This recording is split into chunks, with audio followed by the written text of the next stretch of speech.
Podemos. Então vamos lá. Espero que eu vou ver isso aí. Senhor Jesus, mais uma vez aqui estamos, Senhor, reunidos em torno do seu nome, em torno dos seus ensinamentos, que possamos, Senhor, cada dia mais nos esforçarmos para alcançar todas as sabedorias, as virtudes necessárias para o nosso progresso. Que possamos, Senhor, ter mais esse encontro com paz e harmonia. Muito obrigada, Jesus. Com essa prece, pedimos permissão para iniciar o estudo da noite. Tem que descer um pouquinho, Tuzélio. Ele andou sozinho. Danadinho. Ele salva o arquivo automático, aí ele dá umas puladas. Deixa eu apertar aqui o botão de Enter para baixo, ele vai se manter, acho que agora nessa posição. Eu acho. Vê, pois, é o título da página. A mensagem presente no livro Vinha de Luz. No livro Vinha de Luz, editora FEB, capítulo 33. O versículo. Vê, pois, que a luz que há em ti não sejam trevas. Evangelho de Lucas, capítulo 11, versículo 35. A ciência e a sabedoria. Inteligência e conhecimento. Intelectualidade e luz espiritual. Geralmente, todo homem de raciocínio fácil é interpretado à conta de mais sábio. No entanto, há que distinguir. O homem não possui ainda qualidades para registrar a verdadeira luz. Daí a necessidade de prudência e vigilância. Em todos os lugares há industriosos e entendidos, conhecedores e psicólogos. Muitas vezes, porém, não passam de oportunistas prontos para o golpe do interesse inferior. Quantos escrevem livros abomináveis, espalhando veneno nos corações? Quantos se aproveitam do rótulo da própria caridade, visando extrair vantagens à ambição? Não bastam o engenho e a habilidade. Não satisfaz a simples visão psicológica. É preciso luz divina.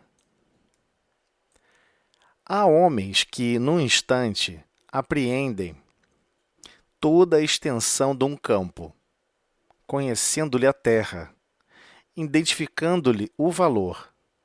Há, todavia, poucos homens que se apercebem de tudo isso e se disponham a suar por ele, amando-o antes de explorá-lo, dando-lhe compreensão antes da exigência. Nem sempre a luz reside onde a opinião comum pretende observá-la. Sagacidade não chega a ser elevação, e o poder expressivo apenas é respeitável e sagrado quando se torna ação construtiva com a luz divina. Raciocina, pois, sobre a própria vida. Vê com clareza se a pretensa claridade que há em ti não é sombra de cegueira espiritual. Não tem página fácil, né? Emmanuel não facilita. A culpa não é de Emmanuel, claro que não. A culpa é nossa mesmo, a gente está muito afastado da essência divina, né? Então tudo fica muito estranho. Tudo parece um jogo de palavras, tudo parece confuso, nebuloso, mas na verdade não é tão nebuloso assim, né? Se a gente parar e ler um pouquinho, ler algumas vezes, lendo com calma, a gente vai observar que não é tão nebuloso assim. O versículo de Lucas foi muito providencial. Vê, pois, que a luz que há em ti não sejam trevas. E Jesus auxiliava os discípulos em inúmeros momentos. Então, e podemos observar, por exemplo, no livro Boa Nova, quando os discípulos estavam favoráveis durante aquele apedrejamento da mulher adúltera, a apedrejar a mulher adúltera, muitos deles vieram tirar satisfação com Cristo. Mas por que, Senhor? Você foi defender? Ela não está contra as leis, as nossas leis? E aí você começa a pensar assim, peraí, ele falou nossas. Como assim nossas? Todas as leis que nós devemos buscar e construir e consolidar no nosso mundo íntimo são as leis divinas. Não existe lei nossa. Nós não somos criadores de leis, nós não somos legisladores divinos. O que nós temos que aprender a desenvolver é implantar realmente o reino de Deus em nossos corações. E a dificuldade maior é quando nós vamos começar a conversar e a discutir sobre o que é a verdade. O que é a verdade? E o Cristo falava muito sobre isso, que deveríamos procurar a verdade, deveríamos buscar a verdade. E então Pedro, ainda de novo no livro Boa Nova, desculpa gente, eu gosto muito do livro Boa Nova por isso, Pedro chega para o Cristo e pergunta, mas Senhor, o que é a verdade? Afinal de contas, o que é a verdade? E o Cristo pega e responde, a verdade é toda a luz divina. Em todo o seu potencial, em toda a sua capacidade. E ele não entendeu, né? Como a gente também não vai entender aqui. Se você for ler essa frase, está aqui. É preciso luz divina. A gente também não vai entender. Porque ele está falando de uma maneira também, deixando claro, olha, isso aqui é um estímulo para vocês buscarem. Mas todos estão nessa busca. Como o próprio Emmanuel também está nessa busca. Essa busca é imparável, incansável, infreável. Não tem como você parar essa busca. Essa busca em reconhecer a verdade e viver a verdade é muito difícil.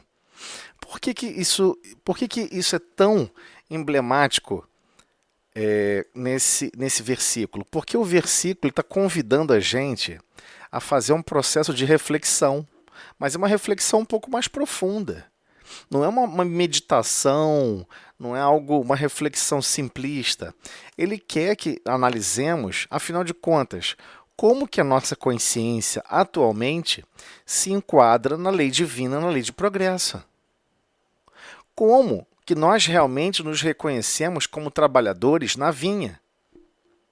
Já estamos na vinha. Eu sei que é difícil aceitar isso. Poxa, mas Jesus falou que o reino dos céus se assemelha a uma vinha. Né? Ele falou isso, não sou eu que estou falando. Foi o próprio Cristo que falou isso. Jesus de Nazaré, todas as vezes que ia começar uma conversação, ia começar uma explicação, ele falava, o reino de Deus parece, o reino de Deus se assimila, parece com isso, parece com aquilo, para poder buscar recursos para raciocinarmos, para compararmos, ok? Então sempre vamos ter que parar e observar. Peraí, deixa eu fingir que eu não tenho nenhuma obrigação aqui na Terra do ponto de vista de manutenção simplista e básica dos meios materiais. Deixa eu observar o que a experiência aqui na Terra educa um espírito que está reencarnando. O que ele precisa aprender? O que todos nós, né? O que todos nós precisamos aprender? O que todos nós precisamos nos desenvolver? Então, fica aquela velha frase que já conversamos milhões de vezes e vamos falar mais milhões à frente. Precisamos aprender a compreender que fomos criados simples e ignorantes, sem sentimentos e sem capacidade intelectual, e precisamos desenvolver essa capacidade intelectual, ou seja, a sabedoria e o amor. Estamos na busca da sabedoria e amor. Só que essa busca, ela não é tipo igual pegar um mapa, achar um mapa, e aí você chega num local, cava um buraco na terra e fala, nossa, achei o tesouro divino. Foi só andar pelo mato, correr riscos, e nesse caminho, ainda por cima, ajudar as pessoas, e chega do nada e conseguir alcançar a luz divina. Isso ainda não é a luz divina. A luz divina é quando você está 100% consciente das suas próprias limitações, dos seus próprios enganos, de todas as rachaduras que você possui na constituição física da sua obra interna. Todos nós somos grandes oleiros, estamos construindo uma grande estátua, que somos nós mesmos. Nessa construção, está cheio de rachadura, cheio de imperfeição, está desbotado aqui, está rachado ali, está deformado aqui, deformado lá. E vamos trabalhando essa estátua, vamos trabalhando essa estrutura. Só uma comparação, tá, gente? É só uma metáfora. E qual é a ideia por trás? Nós vamos reconhecer que isso está intimamente ligado com o pedir, buscar e bater. Você só pede caminhos de transformação moral quando você acha que você precisa se transformar em alguma coisa. Se você acha que você não precisa se transformar em coisa nenhuma, que você já alcançou o seu limite de progresso, e até que o seu progresso é parecido com os que estão à sua volta, muitas pessoas fazem isso. Até na escola é estimulado isso. Né? Para que eu vou tirar? Todo mundo tirou 8. Aí todo mundo fica feliz. Também tirei 8. Todo mundo tirou 8, eu também tirei 8. A prova valia quanta? Não valia 10? Então tira 10. Então tira 10. Cadê seu esforço? Cadê seu empenho? Cadê sua coragem, determinação, força, raça, garra e determinação? Você sempre vai ter alguma coisa que vai ficar faltando. Sempre vai ter um conhecimento que não vai ser suficiente. Imagina quem acaba de se formar em medicina e vai trabalhar no hospital. Não importa que você leu 10 livros. Não importa que você leu 100 livros. Não importa que você leu 300 livros. Você vai entender que a dinâmica de atender os pacientes transcende o que você leu. Você vai demandar outras almas, encarnados e desencarnados. Buscar inspiração, conversar com pessoas, inspirações inclusive de quem está encarnado, de quem é mais experiente. Eu vou ter que ir lá me humilhar para aquele médico mais experiente que vai me ofender, vai fazer esbórnia. Mas você não está disposto a ajudar o próximo? Você não está disposto a servir? Vai lá e se humilha. Não vou fazer isso, eu não vou me humilhar. Eu tenho que, porque agora eu me formei. Eu sou de igual a igual para ele. Não, ninguém aqui é igual de igual para coisa nenhuma. Ou você reconhece as próprias limitações, ou você não vai conseguir produzir o que Deus aguarda que você produza. Deus criou propositalmente o meio de campo da grande vinha, onde todos dependem de todos. Você nunca vai ver um neurocirurgião formado só porque leu livros, senta numa mesa lá e começa a fazer cirurgia. Você nunca vê um cirurgião que vai abrir o corpo de alguém e começa a mexer no coração, como se fosse tubulação de parede. Não é a mesma coisa. Requer anos de treinamento, anos de habilidade. E qual é o princípio essencial para todos nós progredirmos aqui na Terra? Em qualquer assunto, em qualquer campo de serviço. Humildade. Sem a humildade, você não consegue evoluir. Você não consegue dar um passo à frente. Eu talvez não sei isso. Você pode ser o maior expert do mundo. Não, mas eu acho que ainda é pouco. Aliás, as pessoas mais classificadas como mais inteligentes da Terra são as que mais se diminuíam. Se você perguntar a Albert Einstein, uma vez Albert Einstein foi entrevistado e perguntaram assim para ele: Albert Einstein, como você se acha? Como você pensa, você se sente quando as pessoas... como que você se sente ao saber que você é a pessoa mais inteligente da face da Terra? Aí Albert Einstein respondeu: eu? Converse com Nikola Tesla. Eu não sou mais inteligente. A pessoa está sempre fugindo. Nossa, como é incrível, você sabe muito de física. Eu tenho muitas dúvidas. Porque ele começa a estudar, e aí ele acha que com 3 grãos de areia ele consegue entender alguma coisa. E aí ele começa a se assustar, porque ele vê mais grãos de areia, ele vê mais problema. Daqui a pouco ele começa a divisar uma infinidade de situações que sequer ele tem base mínima para pensar a respeito. Só quem é muito orgulhoso, muito vaidoso, não vai perceber isso. Nós não temos a capacidade de realizar nada sozinhos. Tudo que foi implantado na terra, tudo que foi estabelecido, foi com a ajuda e amparo de Deus. Nada foi exatamente executado pelo ser humano. Claro que isso pesa muito para as pessoas não aceitam. Mas imagina se ela soubesse que está fazendo alguma coisa e, na verdade, tem alguém fora do corpo físico falando. É assim, é assado. Faz assim, faz assado. Estimulando para alavancar o progresso da Terra. A pessoa não ia aceitar. Ia entrar em parafuso. Porque a pessoa ainda precisa desse alimento chamado satisfação moral, instintiva, de acreditar que ela é autossuficiente. Então a gente tem que começar a monitorar esses parâmetros dentro da nossa consciência. Será que eu também sou assim? Será que porque olha só, não importa o assunto. Tem pessoas que são extremamente orgulhosas e vaidosas com uma receita de bolo. Nossa, eu faço esse bolo que é o melhor bolo da face da terra, ninguém faz esse bolo melhor do que eu. E aí a pessoa quer guardar, esconder aquilo, não quer. Entendeu? E às vezes ela pegou essa receita com uma outra pessoa, adaptou um pouco a receita que ela recebeu de outra pessoa, mas nunca vai ter aquela consciência em perceber: meu Deus, eu não faço trigo. Meu Deus, eu não produzo água. Meu Deus, eu nem sequer essa receita ela é 100% minha. Ele é a adaptação de outras receitas. A gente não gosta de perceber a grande verdade, que tudo pertence a Deus, que tudo é de Deus e que nós estamos sendo convidados a participar dessa grande estrutura da criação divina como copartícipes simples e humildes, mas que por enquanto ainda somos extremamente orgulhosos e vaidosos. E mesmo aquele que poderia ser o mais vaidoso de todos, por mérito, ele não é. O próprio Cristo, quando esteve na terra, todas as vezes, animando a personalidade de Jesus de Nazaré. De repente, eu estava confabulando com alguém, e aí Deus me inspirou para responder, o amigo. Deus me auxiliou. Isso aqui, agradeça a Deus, é Deus que está fornecendo.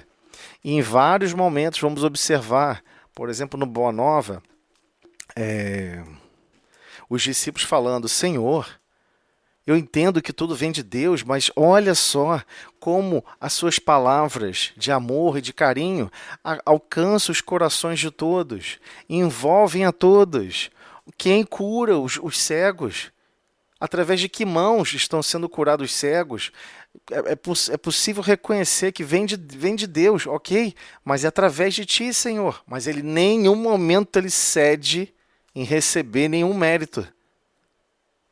E ele deixa claro, quando ele pega e explica: vinde a mim, todos vós que estáis cansados e sobrecarregados, tomai sobre vós o meu jugo.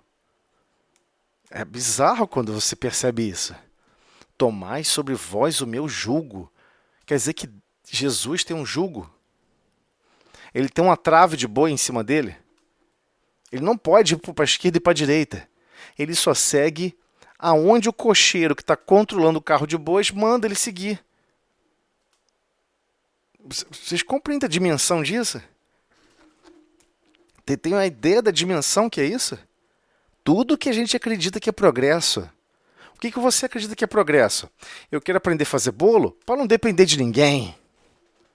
Eu quero aprender a fazer tal coisa para não depender de ninguém. Eu vou montar uma super empresa porque eu não gosto de ser empregado e então eu vou mandar em todo mundo. Eu vou ser o patrão de todo mundo. Aí você fica assim... Tudo da evolução divina é justamente o oposto. É justamente o oposto. Você aprende para servir, você se desenvolve para amar.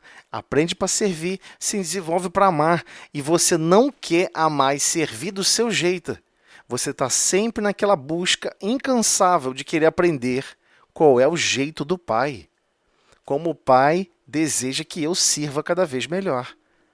Então, por isso que nós vamos ver uma série de trocadilhos aqui de palavras, né? Muitos, se você pegar o dicionário, muitos vão até classificar lá no dicionário como sendo sinônimos, mas em essência não são. Então, existe ciência e há sabedoria. Então, a ciência, ela meio que ficou como um ser, ela ficou meio que esquisita na Terra, você ter falado de ciência. Quando você vai discorrer alguma coisa sobre alguma coisa científica, alguma coisa de métodos, parece que tem dono, que a ciência tem dono. Mas é um conjunto de conhecimentos, é um conjunto de recursos que está disponível para ser trabalhado. Só que esse recurso sozinho parado, ele não trabalha. E esse recurso sozinho, ele não escolhe da melhor maneira como atuar. Então, por exemplo, você pode descobrir remédios para melhorar certas condições. Aí você não coloca esse remédio à disposição para comercialização, mais barata e tudo mais, porque você tem que ganhar bilhões. Você tem que ganhar bilhões. Só que o estímulo para você perceber e detectar aquele padrão de conhecimento não é seu. Não é seu. Isso que é estranho. Como é que você conta isso para alguém? Olha só, não tem essa ideia que você teve foi genial. Cuidado, ela não é sua. Você vai ter que responder por ela. Você vai ter que um dia, ao deixar seu corpinho físico, observar qual era o plano original e qual era o plano que você executou. Qual era o plano que você podia ter realmente compreendido e executado e o que você realmente executou. E isso se o espírito desencarnar e acreditar que quer buscar, porque ele tem uma dúvida. Será que eu estou realmente executando a vontade do Pai? Será que realmente eu estou buscando? Porque a maioria desencarna e não tem a menor preocupação com relação a isso. Será que eu consegui cumprir os planos que eu mesmo fiz antes de reencarnar? Gente, é preocupante isso. É muito preocupante. Por quê? As pessoas só querem checar isso depois que desencarnam. Tem que checar antes, todo dia, no dia a dia. Pô, será que eu estou conseguindo executar o que eu gostaria de estar fazendo? Será que eu estou com a percepção da vida que eu deveria estar? Então, quando ele fala de sabedoria, sabedoria é muito mais complexa. Então, quem detém a verdadeira sabedoria? É Deus. É Deus que sabe o que vai no interior de cada um, conhece todos os detalhes, todos os pensamentos, todos os sentimentos, e Ele sabe qual é o projeto ótimo. O que eu estou chamando de ótimo? Qual é o ideal? Qual é o ideal onde vamos alcançar esse nível de desenvolvimento? Senão, se você não sabe, você não tem como ter sabedoria. Como é que você vai escolher sem objetar, né, sem realmente criar um objetivo claro, como você deve agir e reagir? Então, você começa a entender que tudo está interligado e tudo é extremamente complexo em termos de gerar uma construção de eventos que leve ao desenvolvimento, que leve à lei de progresso. Só que essa sabedoria nós não temos ainda. Sempre que a nossa preservação e a nossa preservação e o nosso interesse pessoal está em risco, a sabedoria se desliga. Mesmo a busca, tá? Mesmo a busca. A pessoa começa a querer escolher outra coisa. Então, por isso que ele fala, ó, existe inteligência e conhecimento. Inteligência é sua capacidade de escolher dentre. Vem de intelegeres, escolher dentre. Escolher entre duas ou três possibilidades. Ué, mas se sua capacidade de imaginar não é suficientemente grande de enxergar uma quinta, uma sexta possibilidade, é a sua inteligência que não está desenvolvida para a vontade do Pai. Porque uma dessas possibilidades é a vontade do Pai, e não a sua. Então, tem conhecimentos e inteligência. Não é porque você só adquiriu conhecimento que você consegue botar esse conhecimento para trabalhar para todos. Então ele continua. Intelectualidade e luz espiritual. Então, nessa parte de intelectualidade, ele transcende a condição da inteligência. Ele não fica mais nessa questão de escolher. Ele fica mais numa condição de atuar. Ele está mais predisposto e focado em atuar do que simplesmente ficar escolhendo. É um pouco mais acima. É um conhecimento voltado para a produção. um conhecimento voltado para todos. E a pessoa tem a certeza absoluta. Eu adquiri esse conhecimento, mas ele não é meu. Alguém me auxiliou a absorvê-lo. E esse conhecimento deve ter uma persistência em ser propagado e deve atingir a todas as outras consciências. Não me pertence. Se eu estou conseguindo, dando capacidade de absorver agora, não é privilégio meu. É simplesmente corrida de revezamento. Está na hora de passar o bastão. Todos vamos ter que passar o bastão. Quer tenha essa consciência durante a encarnação, quer tenha durante o momento do desenlace, onde vamos deixar o corpinho físico, vamos deixar o uniforme de trabalho. Então, geralmente, todo homem de raciocínio fácil, a pessoa fala com tanta eloquência, a pessoa comenta isso, a pessoa faz aquilo, olha essa análise que a pessoa está fazendo sobre esse assunto, é interpretada a conta de mais sábio. No entanto, há que distinguir, não é sabedoria. Isso não é sabedoria. Você ter a facilidade de pensamento, facilidade de interpretação, isso não é sabedoria. Não é. Então ele continua. O homem não possui ainda qualidades para registrar a verdadeira luz. E tem uma página sobre isso. A verdade, como lá no livro Boa Nova. É uma história difícil de aceitar. Pedro insiste em querer entender a verdade.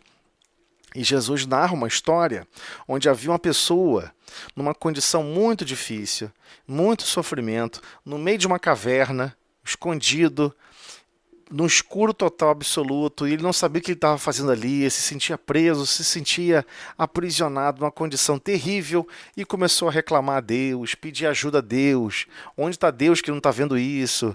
E na história que Jesus está narrando, ele diz que foi enviado para amparar esse irmão. Primeiro foi a caridade, depois foi a bondade. Eis que chega o momento em que foi permitido enviar a verdade. Em todos eles ele ficou só reclamando, aceitou e tal, aceitou apoio, aceitou ajuda, mas depois ficou só reclamando. Então, quando chegou a verdade fez o seguinte: levou ele até a luz. E ele percebeu que ele era todo chagas, postulentas, cheio de feridas pelo corpo, e aquele cheiro de empestuante, terrível, quem criava era ele mesmo.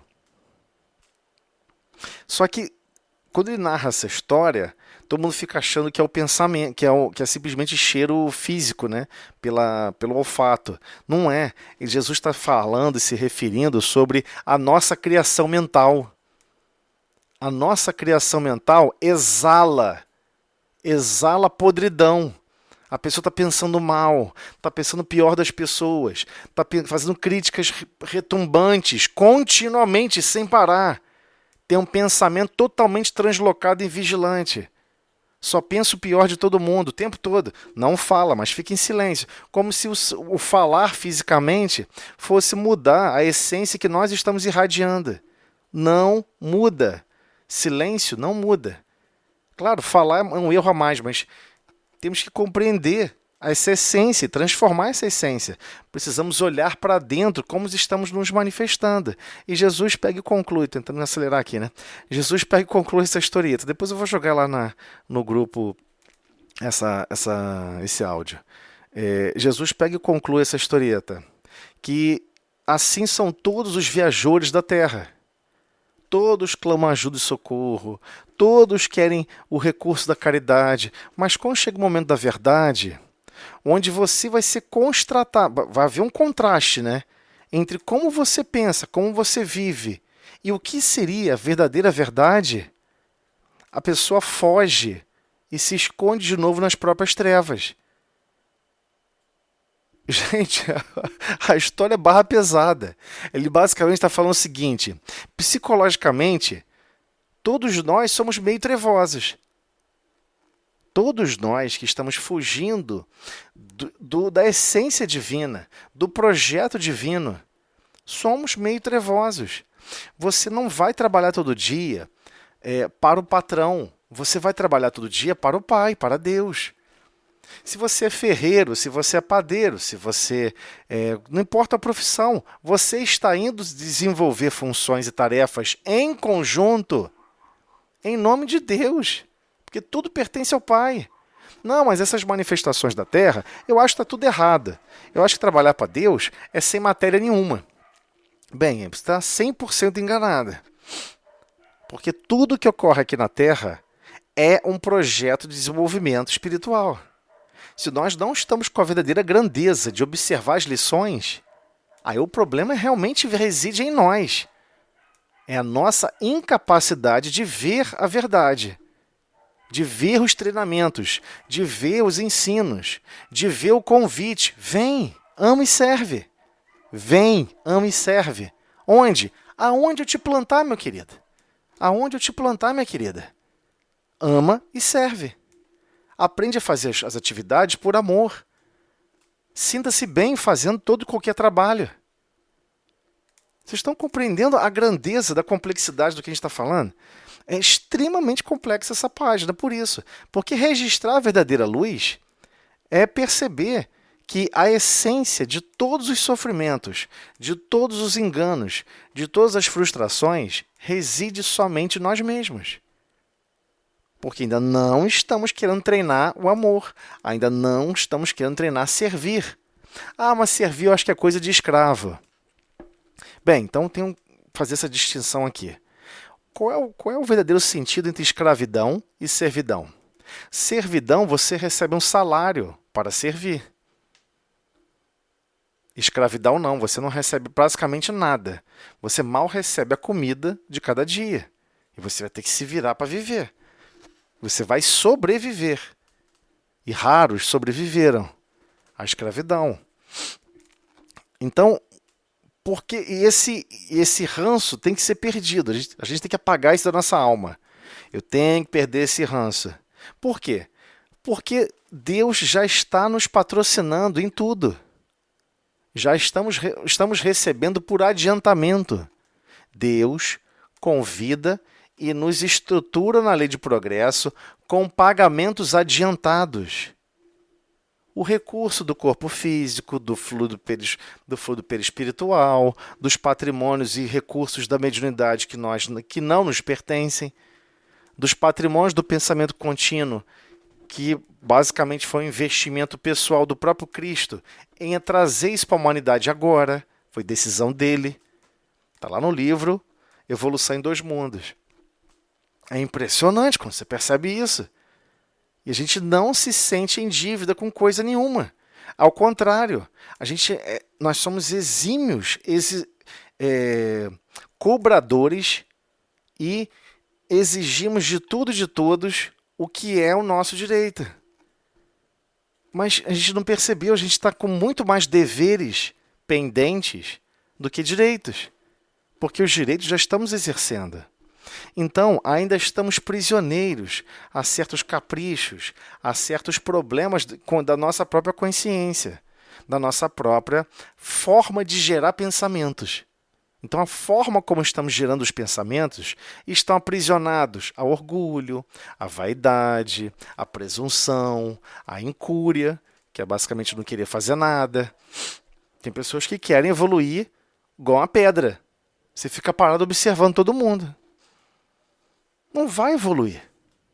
Ah, mas eu acho muito difícil ler um livro sobre um assunto. É difícil para todo mundo. Ah, mas eu acho que é fácil para Beltrano, eu acho que é fácil para Ciclano. Você sabe quantas milhares de encarnações ele está na sua frente lendo as mesmas coisas? Realizando os mesmos empenhos que você não quer começar? Tudo é treinamento. Ah, mas eu não sou bom em tabuada. Treina 10.000 vezes por dia. Você fica número 1. Impossível não ficar. Ah, mas eu não sei tal coisa. Treina até cansar. Ah, mas eu não quero ficar treinando nada. Eu só quero ficar olhando para a parede e esperando que tudo aconteça ao meu derredor. Tudo vai evoluir e você que vai ficar para trás. Então, quando ele vai falar sobre a prudência e a vigilância, primeiro, por que prudência? Seja prudente, observe para dentro de você e perceba, eu é que não quero evoluir. Eu é que não quero me esforçar. Eu sempre vou criar inúmeras desculpas, inúmeros argumentos. Mas agora eu estou cansado, agora eu quero fazer isso, agora eu quero fazer aquilo. E a gente fica sempre deixando para depois, para depois, para depois. Aí todo mundo ao nosso derredor evolui, aí depois fica triste. Poxa, todo mundo evoluiu, menos eu, o que aconteceu? Todos continuaram se esforçando. Por que você não? Não é assim que funciona nas escolas? As crianças evoluem por constrangimento. Por que você acha que a criança está preocupada em tirar nota boa na sala de aula? Porque ela quer? Criança nenhuma reencarna querendo coisa alguma. Se você não estimular, se você não incentivar, a criança fica presa a animalismo total. Ela só vai querer viver o mais básico do básico da essência, para sobreviver.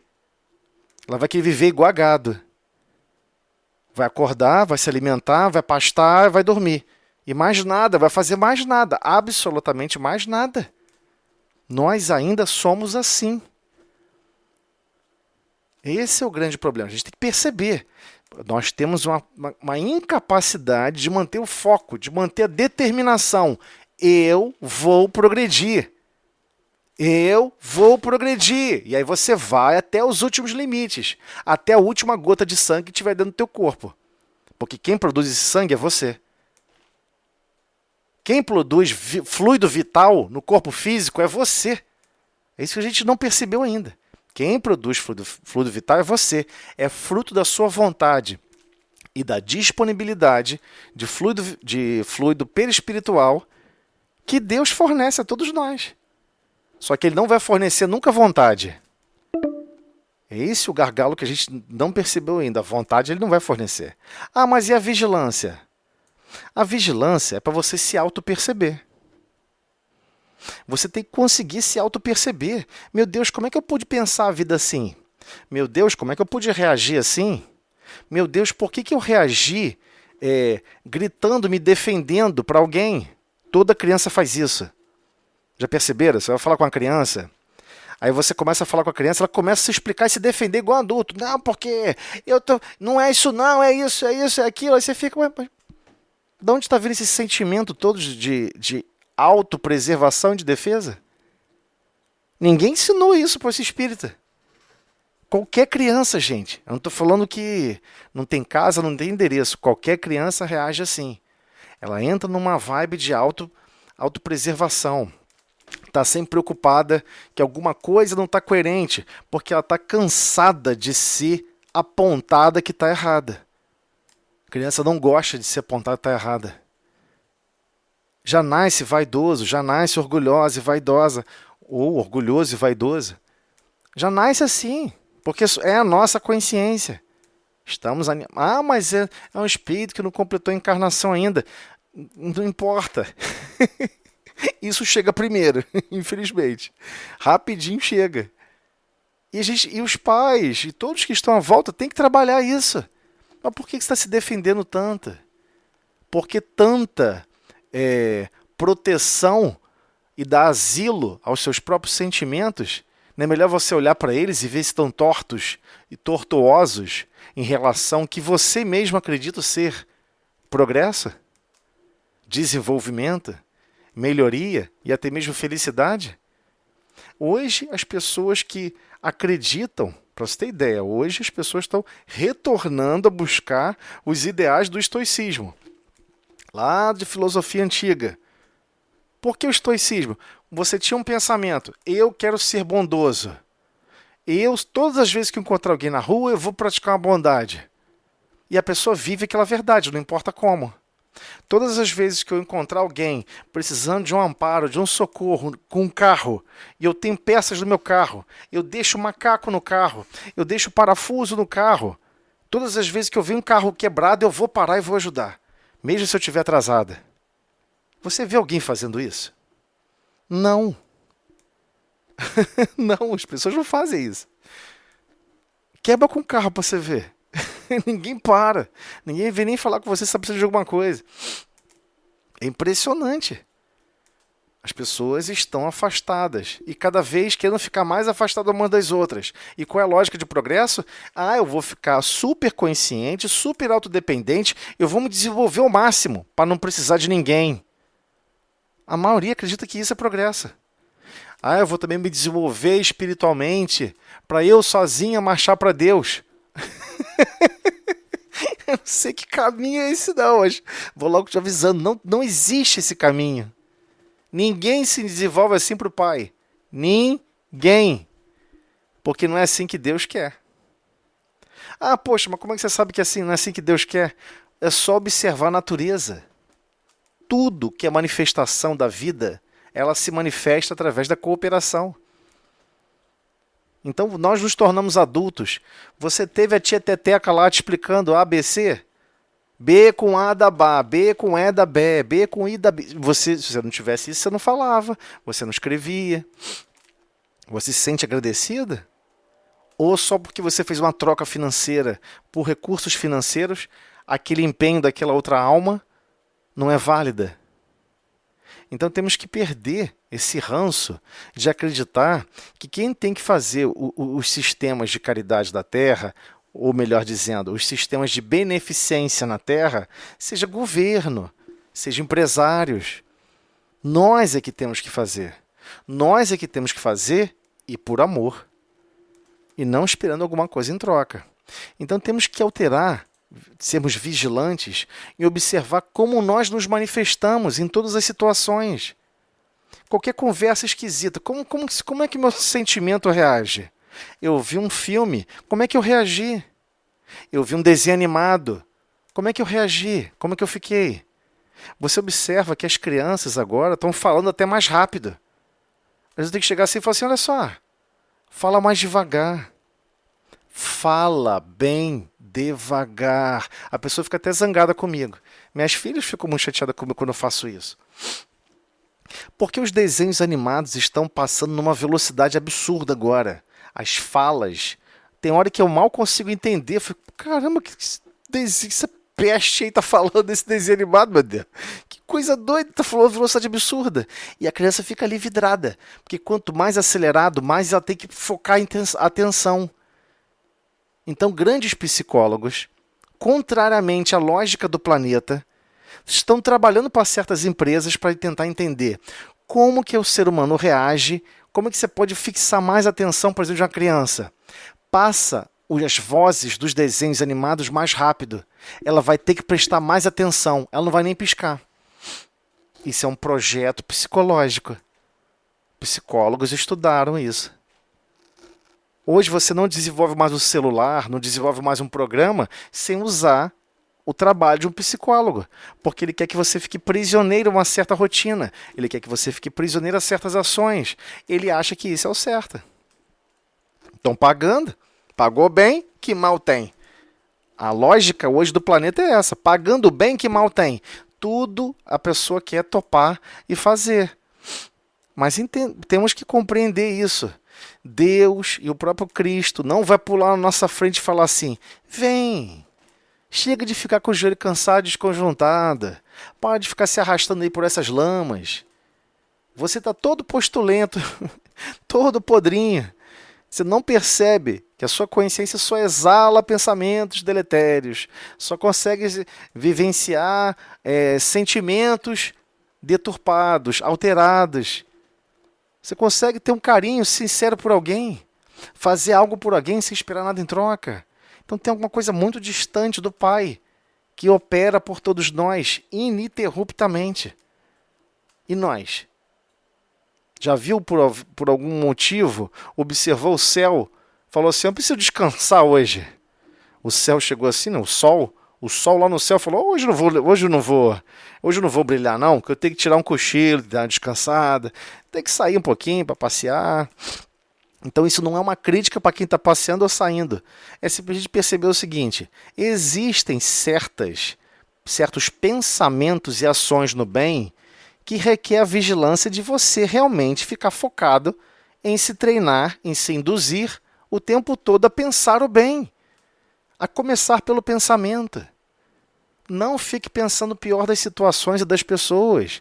Não fique pensando o pior do planeta e de tudo. Devemos manifestar sempre o pensamento do bem. É essa a vigilância principal que ele está comentando, né? Temos que focar nisso. Então, em todos os lugares, há industriosos, pessoas que desenvolvem indústrias, entendidos, conhecedores, psicólogos, diversos tipos de nichos de atividade na Terra, né? Muitas vezes, porém, não passam de oportunistas prontos para o golpe do interesse inferior. Então a pessoa está fazendo isso aqui, olha só, isso aqui, para vender um livro, para vender um curso. Ué, mas você não recebeu de graça? Daí de graça, o que de graça recebeste? Ah, mas essa é a minha função. Sim, mas você tem que realmente explorar o outro. Não, mas eu não concordo com isso. Perfeito, continua explorando. Não tem problema nenhum. Quando desencarnar, você vê. Ué. Quando desencarnar, você vê. Como diz o arcanjo Gabriel para o espírito que estava lá vampirizando o corpo de Moisés. Eu não vou te repreender. Eu vou deixar Deus te repreender. Deus te educar. É o arcanjo Gabriel, responsável por ações diretas, comandos diretos do próprio Cristo. Fechamento. O primeiro homem do Cristo ali no raio de ação em certos orbes. Então, sim, temos que tomar muito cuidado. As profissões que são organizadas pela República, elas existem para servir a República. A República tem dono. A República não é do povo. As pessoas precisam acordar e despertar a diferença entre República, o que é realmente a República, e o que é essa coisa esquisita que as pessoas chamam de liberdade com relação ao voto, à escolha, da estruturação, da organização social da Terra.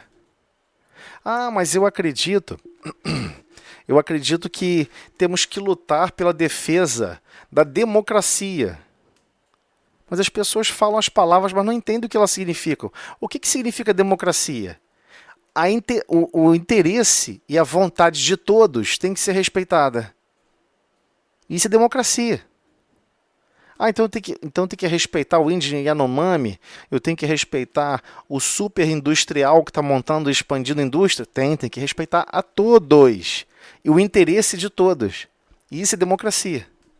A opinião de todos contam. Então, enquanto a democracia é a participação de todos para o equilíbrio de todos, a república é simplesmente a proteção e a preservação da liberdade. A única coisa que a república opera é a preservação mínima da liberdade e o mínimo de recursos para conviver. Acabou, mais nada. Então você se formou em medicina, você se formou em enfermagem, existe um protocolo de como agir e reagir diante de diversos quadros, diante de diversas situações. Ah, me formei em engenheiro, me formei em arquiteto. Você não vai inventar regras. Você não vai contribuir para a engenharia, você só vai exercê-la. Existe uma série de regulamentos, uma série de normas. Não cumpriu, está lá o Código Civil que vai levar você algemado, preso, porque você desrespeitou uma regra. O que isso tem a ver com a nossa consciência servindo ao Pai? Quando você para de observar e focar nos objetivos somente da República. No meio dessa república toda, esse monte de conjunto de regrinha, essa monte de coisas que inventaram, existem corações, existem outras vidas convivendo conosco. Existem outras criaturas que foram espíritos que Deus soprou, né? Para fazer a luz, para fazer matéria, faça-se a luz. Para construir um espírita, ele soprou, empenhou profundamente para criar a essência espiritual. O que é mais importante? Como conciliar essas duas coisas? Temos que aprender, temos que ser vigilantes. Senão vamos ultrapassar os limites. E depois dizer o seguinte, quando desencarnar. Ah, mas eu fiz isso tudo, eu agi assim, fiz assim, porque era exigência do meu trabalho, só pediam para agir assim. Então, você tem certeza que você escolheu agir assim para se esconder atrás dessas regras, por conveniência, por cordura ou porque realmente você não imaginava que deveria amar e servir a todas. Então a gente tem que começar a refletir sobre isso tudo. Porque é isso. No final das contas, é o nosso interesse pessoal que está em jogo. A verdade, a parte central dessa página é: o seu interesse ficará em jogo no momento em que você começar a questionar certos valores que você mesmo vive. Né? Então, pessoas, sim, escrevem livros abomináveis só para vender o livro. Como você vai espalhar veneno em corações? Não importa. O negócio é vender o livro. Aproveita-se de rótulos da própria caridade, visando o quê? Extrair vantagens à ambição. Então tem pessoas que são realmente maldosas em certas atividades, até mesmo chamadas religiosas, que deveria religar as pessoas, religar essas almas, que é isso que Deus quer. E a gente acredita que religare, né? Religião é religar diretamente com Deus. Mas o caminho mais próximo é o próximo. O caminho mais direto é o próximo. Não existe esse espaço físico para ir diretamente para Deus, né? Então, sim. Acabando, né? Falta um minuto. Então, fechando aqui, a gente tem que realmente raciocinar, medir, meditar muito em todas as situações. Eu fiquei muito chateado que aconteceu tal dia. Por que ficou chateada? O que aconteceu com os nossos sentimentos? Eu fiquei muito frustrado. Por quê? Ou frustrada? Por quê? Temos que monitorar o que vai acontecendo na governança dos nossos sentimentos e na governança do que a gente acredita ser o certo e errado, na nossa consciência ainda, não é nem agindo fora ainda não. É a constituição primária interna nossa, né? Ser solidário, ter mais amor é vencer muito em nós, né? Não, com certeza, com certeza. Por isso que eu fiquei muito chocado, uma página que eu acompanhei no livro Jesus no Lar, que é outro livro que eu gosto muito, né? Que vem com historietas, historinhas do próprio Cristo, né? Na casa de Pedro, na casa de Simão Pedro. E tem uma história que ele conta falando sobre qual era a virtude mais... o pai de todas as virtudes, né? A mãe de todas as virtudes é a boa vontade, mas o pai de todas as virtudes é a coragem. Né? E a gente fica cansado. Poxa, me saturei disso, me saturei daquilo. A gente cria expectativas na vida de uma maneira estranha. Né? A pessoa cria certas expectativas. Eu quero vencer nisso, eu quero fazer tal coisa, eu quero isso, eu quero aquilo. Mas assim, tudo o que nós deveríamos querer é o que está sendo orquestrado para o nosso destino. E não tentar querer alguma coisa que não está no nosso destino. A gente nunca quer parar para pensar, peraí, do que está no meu destino, isso que está já construído, desenhado, como que eu estou realmente agindo e reagindo? É aquela questão que é até estranha, né? As almas que realmente acreditam que Deus está governando cada dia do seu dia, cada momento, cada suspiro, cada situação em que Ele está estruturando meios e caminhos para que possamos ter experiências de renovação. Só que a experiência de renovação ela se completa com a nossa consciência.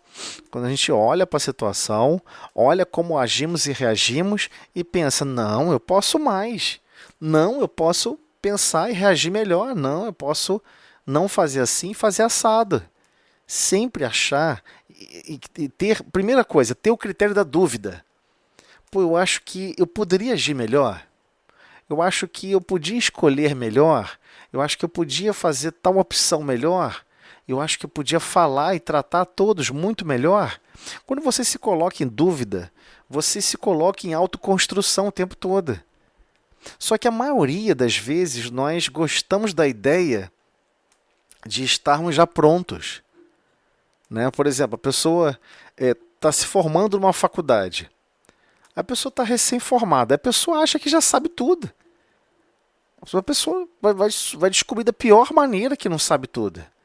Que, na verdade, a universidade, como todos os recursos de ensino, são estímulos. mas continuar exercendo adequadamente depende do empenho individual de cada um. Então isso é assim em tudo na vida, porque tudo na vida nos ensina isso, a essa persistência, a esse empenho. Você não vai ver um bom marceneiro, um bom pedreiro que aprendeu o mínimo e vive só daquele mínimo. É incrível. Já conversei uma vez com um pedreiro assim. Não, mas eu só tenho esse jeito aqui de fazer que é mais fácil. Ele, eu prefiro fazer do meu jeito. Eu falei, mas eu tô falando, assim é muito mais fácil, mais rápido, mais simples. Não, eu não quero nem ver. Eu só vou fazer do meu jeito. Aí aquilo me marcou, né? Eu era criança na época. Essas frases me marcam, né? Eu consigo sentar e reviver 14 anos, 13 anos. Isso, algumas pessoas dizem que é uma característica boa, mas às vezes não é. E aí você revive aquilo e fica pensando assim, por que, cara? Por que a pessoa reage assim? Toda vez que eu aprendo alguma coisa, eu acho que o que eu aprendi, eu acho que daqui a um ano não vai existir mais. E eu vou ter que aprender tudo de novo. Eu sempre tive essa sensação, né, de que alguma coisa... Por exemplo, quando eu fazia curso de datilografia, né, eu fiz curso de datilografia em máquina de escrever. Eu tinha que conseguir alcançar a meta lá de 400 palavras por minuto, 200 palavras por minuto. Não sei se vocês fizeram datilografia, mas eu fiz. E aí todo mundo falou assim depois, tá vendo, foi inútil. Eu falei, inútil? Acho que isso nunca vai ser inútil nem tão cedo. Quando eu vi o teclado como era, eu falei, mas o teclado de computador é exatamente o teclado da máquina de escrever, né? E as pessoas sempre com aquela ideia, não, o computador, na época falavam coisas horríveis do computador, né? Que o computador ia roubar o trabalho de todo mundo, que o computador ia destruir a civilização. O ser humano sempre foi fatalista, né? E quando você vai ver a realidade é diferente. Você vai conseguir produzir mais, produzir melhor, vai até conseguir produzir de uma maneira que derruba até menos árvores, né? Porque haja árvore para produzir papel. E para o digital é quase que uma necessidade, né? 8 bilhões de almas na Terra, daqui a pouco estamos chegando a 10 bilhões.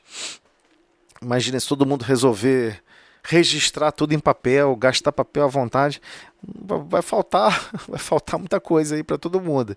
Então as coisas estão apertando, tudo está meio que apertando. Só que essas derivações e essas evoluções, esses novos ramificações do destino, não somos exatamente nós que escolhemos. Isso está chegando à Terra por inclusão divina, enxertia divina. Deus não para de enviar emissários e missionários em todas as áreas. Na área das artes, da música, a da política, embora a gente não acredite, mas da política também. Né? 513 deputados no Brasil, na Câmara dos Deputados. Você só conhece de nome 20, vai? 30. Vamos dizer que conhece gente pra caramba. 50, vai? Ué, mas tem mais 400, né? 463 lá que você nunca ouviu falar. Ah, mas acho que eles não devem fazer nada. Não, às vezes é o contrário. Os que mais falam, os que mais estão expostos, são os que menos fazem. E aqueles que estão mais silenciosos é que estão tocando a máquina, estão tocando o recurso para funcionar. Quantos professores você não conhece nem pelo nome? Quantos organizadores de escola? Responsáveis por amparar um pátio, cuidar das crianças. Você não escuta quem são essas pessoas, mas as crianças lembram.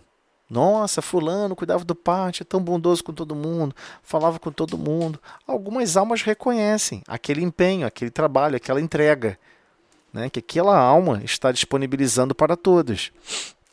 Então todos estão nessa busca de entender a luz divina, de entender a verdade. O que a verdade está sempre relacionada a essas perguntas. Da onde eu venho, para onde eu vou e o que eu estou fazendo aqui? E o que eu tenho que fazer agora? Né? Até o sistema educacional como um todo, você não apresenta problemas que não têm solução. Muito menos apresenta problemas para as crianças que têm 30 soluções e que ela tem que achar a solução ótima. Porque essa é a vida. A realidade da vida é assim. Por isso que é tão difícil pegar uma pessoa que foi treinada a fazer provinhas, achar respostinhas, tudo pronto, cair na vida real e descobrir que a vida não é assim. É uma frustração danada. Ah, então quer dizer que um monte de recursos que eu aprendi eu não consigo usar? Exatamente, não consegue. Vai ter que adaptar, né? Então, sim, estamos nesse processo de desenvolvimento. E, é claro, temos que aprender a servir nesses moldes e recursos de trabalho que nos são ofertados. Que nos são ofertados hoje e agora. Temos que nos empenhar mais, né? Com um sentimento transformado, a começar pelos nossos sentimentos. E isso é que é o problema tão grave. Você vai ter escolas e mais escolas, cursos, pós-graduações e um monte de recursos para poder absorver conhecimento. Isso você vai achar um monte.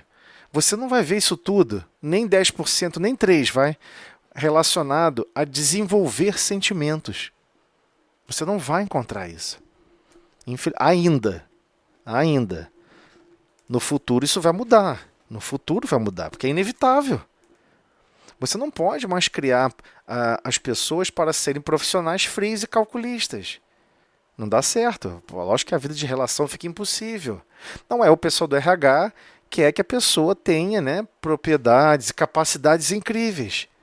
Quer que a pessoa chegue ali pronta. Mas por que você não está buscando perfil profissional com certas habilidades técnicas, com certas habilidades funcionais? Mas por que você não está buscando também com certas habilidades emocionais? Agora estão pensando em inteligência emocional. Fala, mas você não vê surgir isso na escola. Não vai, não, e vai ficar umas 3, 4, 5 décadas sem ver. Ou talvez até mais de um século. Mas uma hora todo mundo vai perceber. Caramba, nós não estamos estimulando gente gostar de gente. Gente querer viver com gente. Gente querer fazer trabalho em equipe com gente. As pessoas só que não querem. É tudo individual, mais individual possível. O meu desenvolvimento individual. Que meu trabalho não dependa de ninguém. Ah, meu trabalho está atrasando por causa de Beltrano ali. Não faz aquele negócio, não faz aquele outro. Mas o Beltrano está com um problema gravíssimo em casa. A mãe está na beira da morte. A filha acabou. A filha está no hospital. A esposa largou ele. Mas ele tem que ser um ser humano capaz de fazer tudo, mesmo em condições adversas. É isso mesmo que a gente está sendo treinado? É isso mesmo que Deus aguarda de cada um de nós? Cadê nossa compaixão? Cadê nossa cooperação em amparar todos? Então, vão surgir perguntas que nós temos que fazer. Temos que fazer perguntas para nós mesmos o tempo inteiro. Será que eu estou agindo coerentemente? Será que eu devo falar isso? Será que eu devo falar aquilo? Será que eu devo pensar que a vida realmente é assim? Será que eu devo me sentir assim em relação ao trabalho? Me sentir assim em relação às tarefas que eu tenho que desempenhar? Essa é a busca. É o ver, pois, como está o seu mundo íntimo, né? A gente tem que buscar nos empenhar nessa direção. Ana? Nós estamos Sim, pode falar.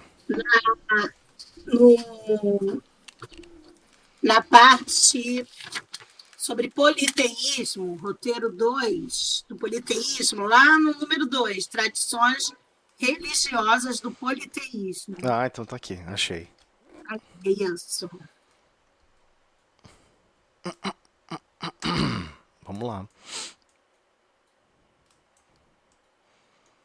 Não sei se dá para todo mundo ler aí, botei bem grandão aqui na tela. Vamos lá. Cadê? Vamos lá. Gente, se alguém quiser falar alguma coisa, pode interromper, tá, gente? Senão a gente fica falando aqui igual uns doidos. Então vamos lá. É o item 2, tradições religiosas do politeísmo. Eu vou falar um pouquinho sobre o politeísmo. Em todas as épocas da humanidade, Deus jamais deixou de enviar ao planeta espíritos missionários, com a incumbência de instruir espiritualmente os homens. Neste sentido, os religiosos houveram de ser, em sua origem, relativas ao grau de adiantamento moral e intelectual dos homens. Estes, assaz materializados, para compreenderem o mérito das coisas puramente espirituais, fizeram consistir a maior parte dos deveres religiosos no cumprimento de fórmulas exteriores. Nos tempos primevos, como na atualidade, o homem teve uma concepção antropomórfica de Deus. O que ele está querendo dizer com isso? Uma concepção antropomórfica de Deus. É imaginar Deus com forma humana. É um velhinho de barba branca, sentado numa cadeira. Isso é uma visão, uma concepção, um conceito, né?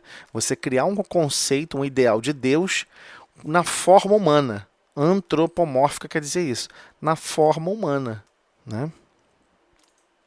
Nos períodos primários da civilização, só para completar aqui, desculpa, e não faz sentido, né? Porque Deus é espírito. Se Deus é espírito, ele não tem forma. Todos nós aqui somos espíritos. Alguém fala assim, nossa, eu vi um espírito desencarnado. Não, mentira, você não viu um espírito desencarnado. Você viu o perispírito daquele espírito.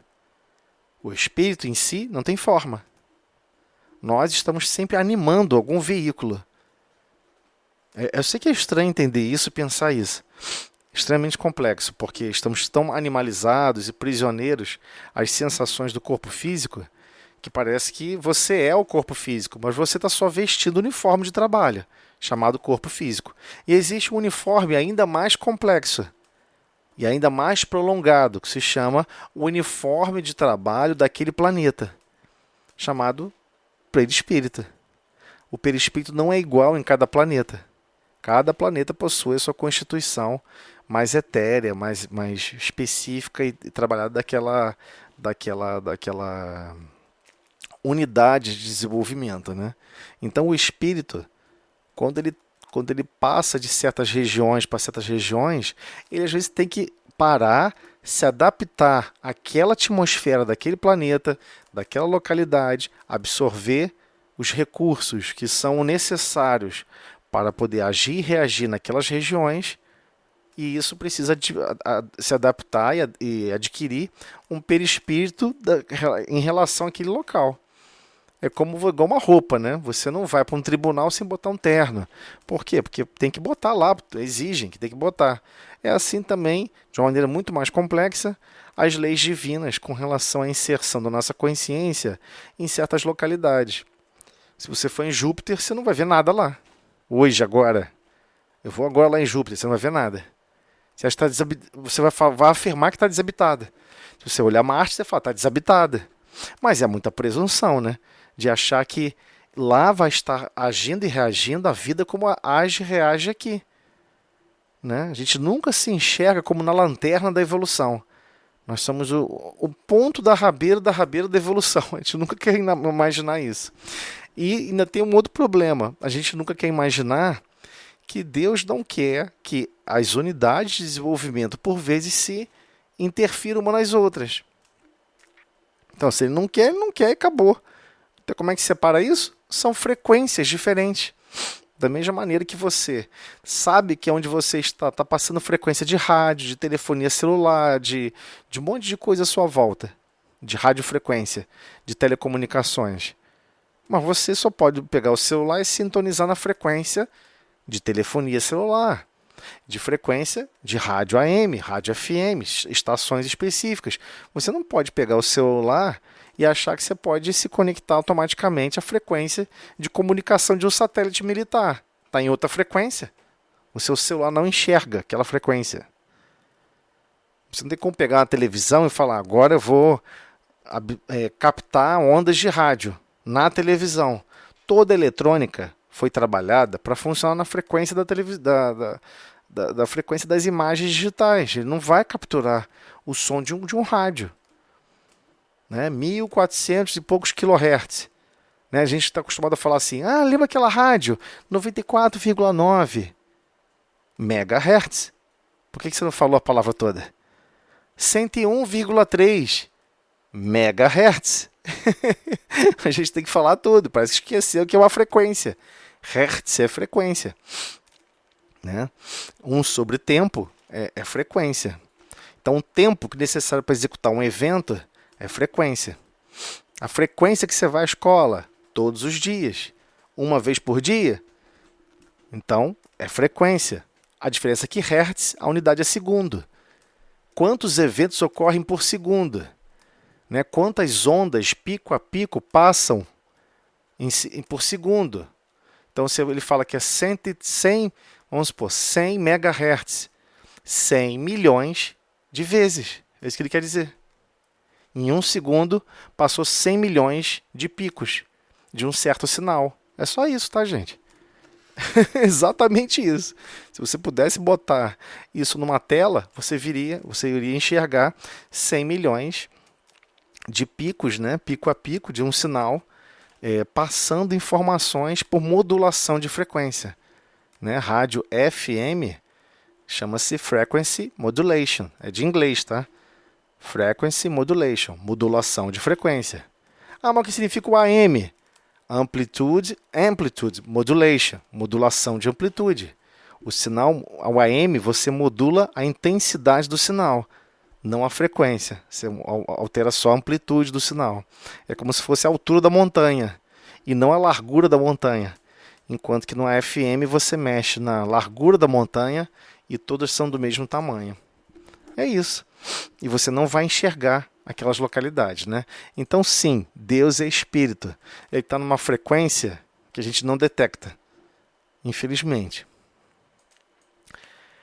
Nos períodos primários da civilização, como preponderavam as leis da força bruta, e a humanidade era uma aglomeração de seres que nasciam da brutalidade, da aspereza, que apenas conheciam os instintos nas suas manifestações, a adoração aos seres invisíveis que personificavam os seus deuses era feita de sacrifícios inadmissíveis.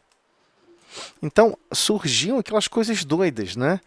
Nossa, eu acho que caiu um trovão, uma tempestade violenta, os deuses estão zangados. Temos que sacrificar alguém em nome dos deuses. Mas assim, é até uma reação instintiva, né? Quem já viu tempestade violenta sabe o que eu estou falando. Quem já esteve preso em alguma tempestade violenta, coisa muito, muito forte, né? Você vê raios partindo árvore ao meio, você vê o rio de repente sobe e se arrastando todo mundo. Quando tu vê 30, 40 pessoas faleceram, deixaram o corpo físico numa tempestade. E como é que as pessoas interpretavam isso? Que era Deus que estava castigando e punindo aquela região, aqueles locais. Até hoje, cuidado, tá? Tem pessoas que pensam assim. Como se Deus se ocupasse de ficar maltratando alguém. É uma coisa medonha, né? Ainda a consciência ainda habitar esses tipos de pensamento, ainda habitar a nossa consciência. Isso não é verdade, é uma percepção errada, ok? Então, as pessoas naquela época criavam um monte de ideias doidas para poder acalmar os deuses. E ninguém falava assim, mas meu amigo, como é que você vai saber? Se você sacrificar 30, vai acalmar? E se você não sacrificar ninguém, vai acalmar? Ninguém vai questionar a lógica. Ninguém vai fazer esse teste, né? Não vamos sacrificar ninguém, ver se eles vão se acalmar. Ah lá, viu? Se não sacrificou ninguém, se acalmou. E aí? Não tem nada a ver com o sacrifício. A pessoa não vai querer fazer uma análise de correlação porque ela não tem essa capacidade ainda de imaginar o contrário, de raciocinar certos princípios e principalmente de se auto-questionar certos padrões de pensamento. Então, naquela época era uma situação muito difícil, uma vulgaridade bizarra com sacrifícios realmente inadmissíveis, né? Sacrificar crianças. Os próprios pais sacrificarem a criança. Não, deixa eu dar aqui meus filhos, meu filho ou minha filha, possa ser sacrificado para acalmar os deuses, né? A pessoa não sente que é uma contrariedade bizarra. Era comum isso, né? Totalmente comum. Por isso que ele está chamando aqui de sacrifícios inadmissíveis. Então, de forma abrangente, vamos encontrar historicamente as concepções mais remotas da organização religiosa na civilização chinesa, nas tradições da Índia védica, bramânica, de onde também se irradiaram as primeiras lições do budismo, no Antigo Egito, com os mistérios do culto dos mortos, na civilização resplandecente dos faraós, na Grécia com os ensinamentos órficos e com a simbologia mitológica, existindo já grandes mestres, isolados intelectualmente das massas, a quem ofereciam os seus ensinos exóticos, conservando o seu saber de iniciados no círculo restrito daqueles que os poderiam compreender devidamente. Então, eu sempre gosto muito de comentar sobre o Egito, né? Eu sempre tento. As pessoas têm uma visão muito torta sobre o Egito. Quando pegam um livro A Caminho da Luz e começam a estudar, tomam um susto, né? Dessas 4 civilizações que vieram para a Terra, por essa enxertia divina, lá dos exilados de Capela, 1 milhão de almas que vieram se misturar aqui com os selvagens, conosco, né? Com os selvagens aqui da Terra. Os Neandertais, essas inteligências rudimentares, e foi necessária essa enxertia divina para alterar o DNA da Terra. Hoje o DNA da Terra, dos corpos físicos, são muito mais próximos dos exilados de Capela, dos capelinos, como eles animaram corpos físicos aqui na Terra. Devemos isso a essa galera aí que quis realmente apoiar esse projeto do Cristo. Então foi o próprio Cristo pessoalmente que recebeu essas 4 civilizações: os egípcios, os indianos, os hebreus e os chamados cientificistas. Os cientificistas o pessoal chama, que o pessoal não, né? O próprio Emmanuel chama no livro A Caminho da Luz de a raça ariana, né? Os arianos. Mas não arianos no conceito da Segunda Guerra Mundial, não, tá, gente? Por favor, não vamos crucificar o livro, a história narrada por Emmanuel, né? Esse livro até não data desse mesmo período. Então, é só para descrever a predisposição de um grupamento que quis se misturar com todo mundo, aceitou se misturar com todo mundo. Eles não buscavam tradições religiosas complexas, muito pelo contrário, sempre se auto-vangloriavam e acreditavam que o próprio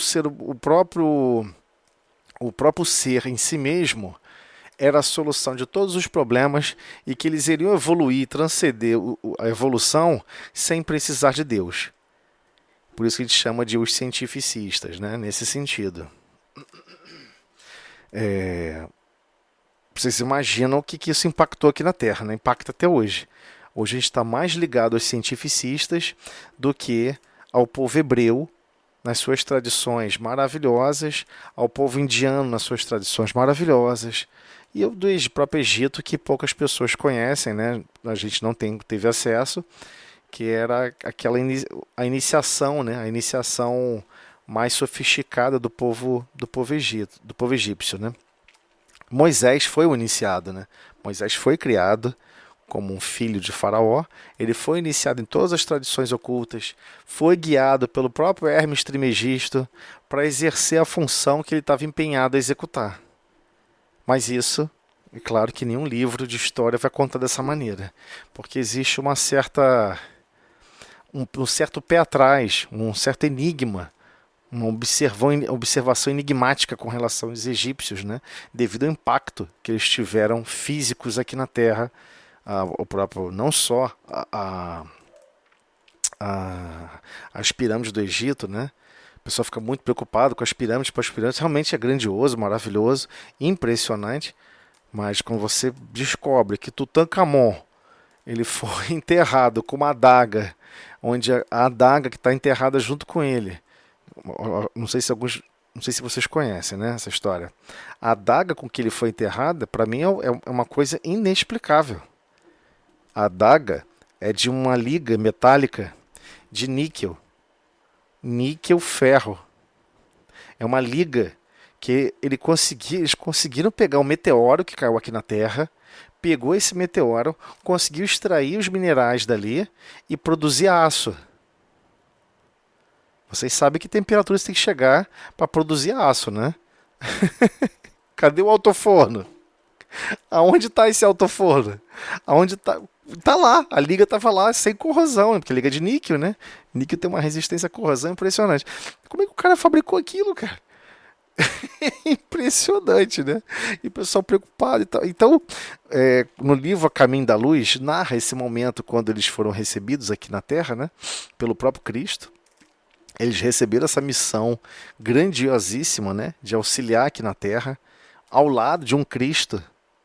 O próprio Cristo pessoalmente, esse Jesus de Nazaré, ele pessoalmente recebeu eles aqui e conversou com eles. Eles viram o Cristo. Eles, com certeza, lá em Capela, eles nunca viram Cristo nenhum. Mas aqui o próprio Cristo dessa região recebeu eles.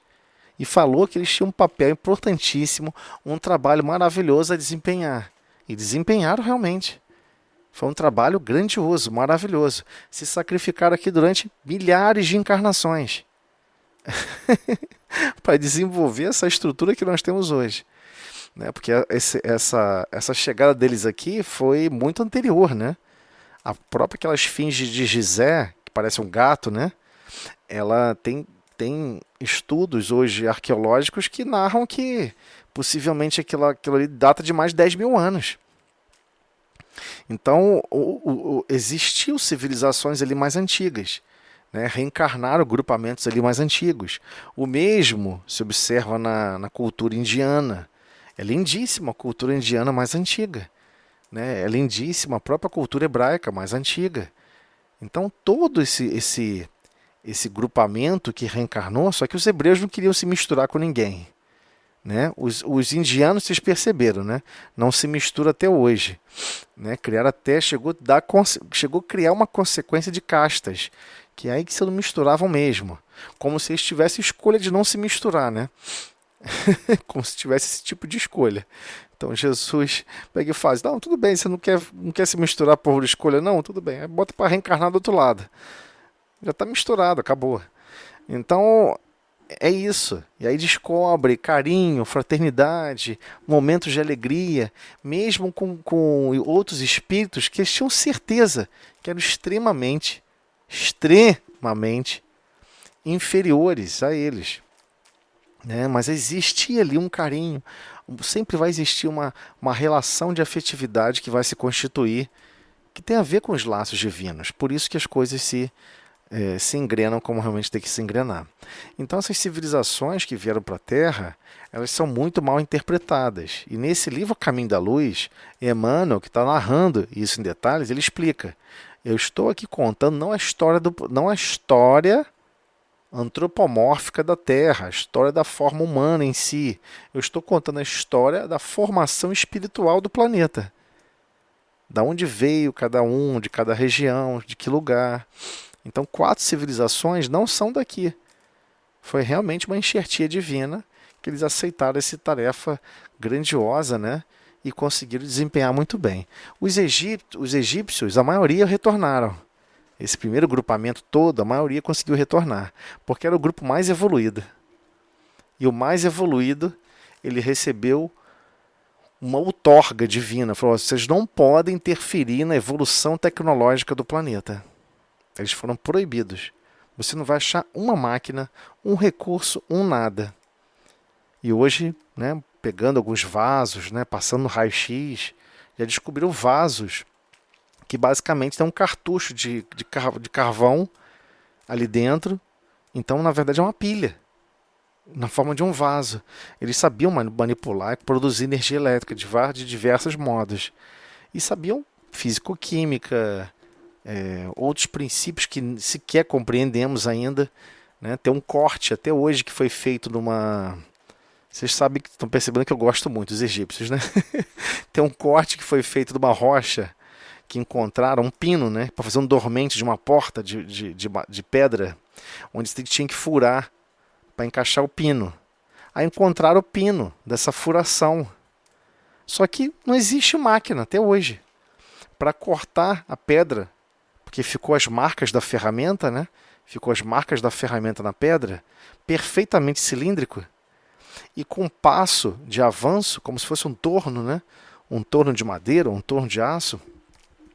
Como é que cortou a pedra daquele jeito? Não tem como cortar até hoje. Você tem que entender que eles cortaram na pedra. Como é que fizeram isso, né?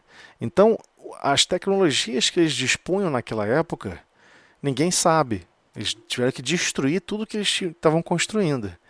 E você vai observar que a maioria dos escritos, né, quando o pessoal fala assim, e o livro dos mortos, o que é aquilo?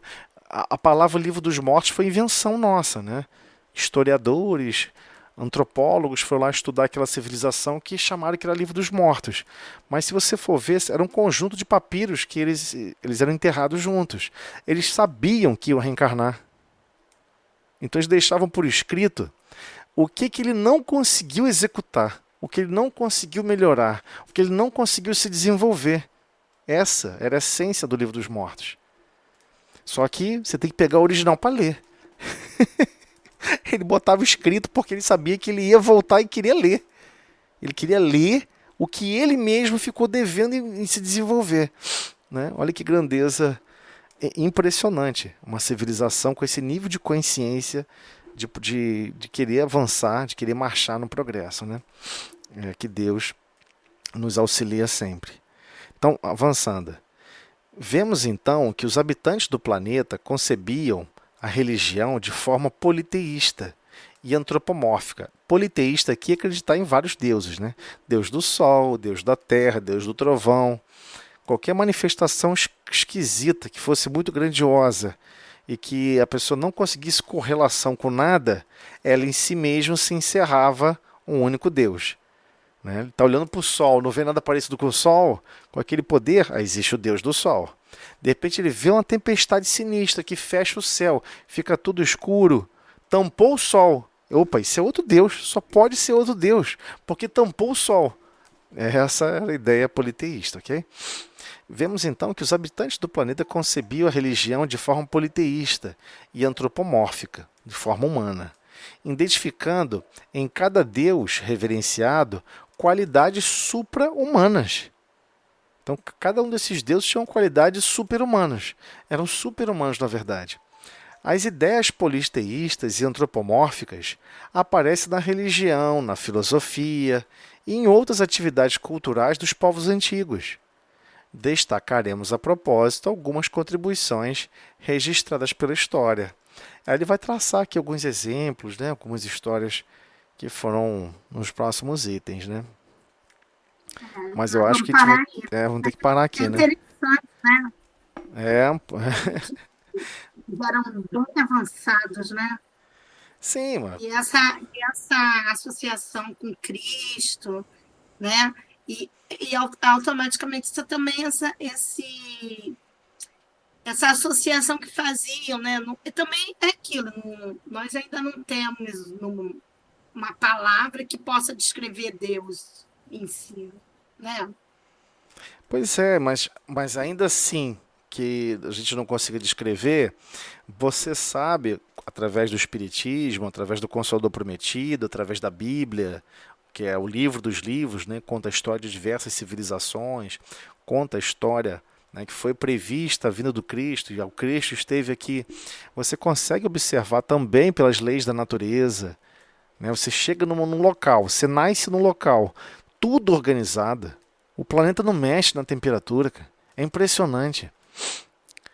Sempre mais ou menos 2 graus Celsius. É impressionante como que fica super estável a temperatura do planeta. E nós, na nossa constituição física, a gente não suporta grandes faixas de temperatura. Então tem um grau de perfeição impressionante, de autorregulação impressionante, que você tem certeza absoluta que isso não se controla sozinho. Não é o acaso, né? Eu tenho certeza que se eu pegar meu celular velho e jogar ele escada abaixo, ele vai quicando, quicando, quicando, chega lá embaixo, ele não está um super celular não. Nossa, virou um super celular, porque ele saiu quicando ao acaso e de repente virou um super celular. Porque é essa história que as pessoas contam. E todo mundo quer acreditar nisso. Né? Que uma rocha se chocou com outra, e aí se chocou com não sei o quê. Aí que de repente fez esse planeta redondo. Todos os outros planetas se chocaram da mesma maneira. Não, mas esse aqui, depois aconteceram umas coisas diferentes ao acaso. Não, mas como é que esse acaso não se repetiu em lugar nenhum aqui em volta? né? Vamos supor que tem um acaso realmente. Vamos acreditar no acaso. Então, se o acaso gerou esse planeta com essa característica, por que não tem outros, pelo menos, parecidos? Não tem nenhum parecido aqui em volta, no nosso próprio sistema solar. Então, assim, é um nível de ausência de sentimentos de grandeza, de grandiosidade, de reconhecer a grandiosidade do Pai, que é impressionante. É óbvio que foi tudo constituído, deu trabalho, milhões e milhões de espíritos trabalharam na constituição física de todos esses planetas. Todos atuando e trabalhando nos objetivos do Pai. Deus não mexe em matéria. Deus é espírito. Ele produz o fluido cósmico universal e bota para os seus trabalhadores, para os seus operadores da sua vontade, exercer a vontade dele. Deus não manipula a matéria. Então a gente começa a deslumbrar uma visão diferente de Deus, né? A própria visão que o Cristo vem explicando de Deus, a visão que o povo hebreu tinha de Deus era muito distorcida. Eu digo povo hebreu, quando eu falo aqui a historiografia da Terra, quando eu falo povo hebreu, não é o povo judeu não, tá? O povo hebreu, depois, com muito tempo depois, eles brigaram entre eles e se dividiram em 12 tribos. Eles brigaram e se separaram, né? Quem contemplava e seguia Judá, né? Porque criou um poço, porque fez isso. Porque é judeu. Fulano que fazia. Era assim, eles se separaram. Esse grupo se separou. Então o grupo original mesmo acabou se separando um pouco. Teve muita briga entre eles. Mas já evoluíram. Aquele grupo que veio, né, são 1 milhão de almas que vieram do Deslado de Capela, pouquíssimos ainda estão aqui. A maioria já retornou, já conseguiu evoluir, já marchou, cumpriu a função que tinha que cumprir e seguiu adiante. Então a gente tem que realmente compreender que esse grau de se refinar sobre o que é Deus, sobre Deus e sobre a percepção de Deus, ela tem que se refinar e se aprimorar. E esse refinamento e aprimoramento é infinito. Porque a gente não gosta de falar que Deus é infinito amor, Deus é infinita bondade, Deus é infinita sabedoria. Se a gente está sempre na busca de Deus, orbitar sempre num raio mais próximo da vontade de Deus, é claro que essa busca vai ser incessante e contínua para sempre. Não vai ter fim. Né? O que se torna um espírito quando ele chega na sua última encarnação aqui na Terra? Ele se torna um espírito bem-aventurado. Está lá no livro dos Espíritos. Quando você se torna um espírito bem-aventurado, o que tem para fazer depois? Você tem que marchar para tentar se tornar um espírito puro. É outra escala, muito mais gigante. Mas quando eu me tornar um espírito puro? Não, você entra como estagiário para tentar se desenvolver em outros níveis. E aí vai seguindo, e vai seguindo. Isso não tem fim. Isso não tem fim. E tudo que não tem fim, a gente não consegue compreender. Mas, enfim, temos que acreditar, temos que ter a certeza absoluta que Deus orquestra tudo para nos desenvolver, para nos amparar e nos socorrer em todas as situações. Nós é que não compreendemos o que está sendo estruturado, o que está sendo planejado, o que já está em vigor. E nós não compreendemos, ainda estamos desatentos, invigilantes, indisciplinados. Mas é isso, o treinamento é esse. A gente é indisciplinado para ganhar disciplina. É verdade. Vamos para a prece então, né? Faz a prece então, Tozelli, para a gente, final. Tá ok.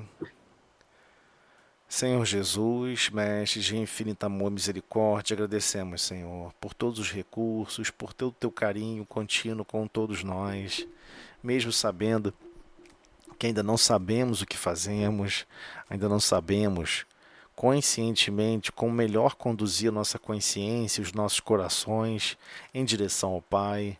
Mas agradecemos, Senhor, a sua persistência, o seu empenho a nos amparar e socorrer em todos os momentos, auxiliando e criando destinos para que possamos nos transformar hoje e sempre. Obrigado, Mestre, por tudo. Que assim seja. Essa prece, Senhor, pedimos permissão para finalizar o estudo da noite. Obrigada. Então gente. Então vamos lá. Vou fazer